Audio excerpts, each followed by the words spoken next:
आसंतु शुणिबा मोर कविता। कवितार शीर्षक आउ जणे किए। जहाँ मु लेखुछि लेखि सारी थाए आगरु आउ जणे किए। जहाँ मु लेखुछि लेखि सारी थाए आगरु आउ जणे किए। निज सृजन रे मो विभोर, निज सृजन रे मो विभोर, किंतु सृष्टिकर्ता मो नुहे आउ जणे किए। शब्द मो निजर, शैली मो निजस्व, भाव मो एकांत, हेले मो ईश्वर नुहे आउ जणे किए। फल गछरु खसी छूँ थाए माटी, आलोक धाऊँ थाए रेखीय पथरे, ग्रहराजी परिक्रमु थांती सूर्य, न्यूटन माने आविष्करी जाती सत्य।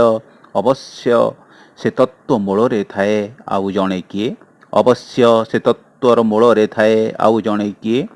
फूल उपवने गछलता निर्झरणी, कानने पहाड़े नील आकाश उत्ताल समुद्र उर्मीरे, पशुपक्षी कीट पतंग भावरे काकलिरे, मनीषंक लुहरे हसरे, प्रेमरे प्रतारणारे खुंदी होई रही थाए कविता। प्रेमरे प्रतारणारे खुंदी होई रही थाए कविता। लेखि सारी थाए आगरु आउ जणे किए। लेखि सारी थाए आगरु आउ जणे किए। से ईश्वर होइथिबे बोधे। से ईश्वर होइथिबे बोधे। मु जहा मो ढंगरे सजाए कविता कविता बिल बिलाउ थाए। कविटी हेबार आप्राण चेष्टारे अणनिश्वासी हेउ थाए।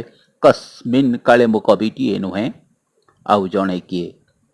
कस्मिन काले मु कविटीए नुहे आउ जणे किए। केही केही कहंती मो ईश्वरंक पाख लोक द्वितीय ईश्वर, मो सृजनर हस्ताक्षर सजाई पारे एक समांतराल संसार। मो हृदय इस्ताहार रचिपारे अनेक प्रलय। हेले मो नुहे आउ जणे किए। हेले मो नुहे आउ जणे किए। धन्यवाद।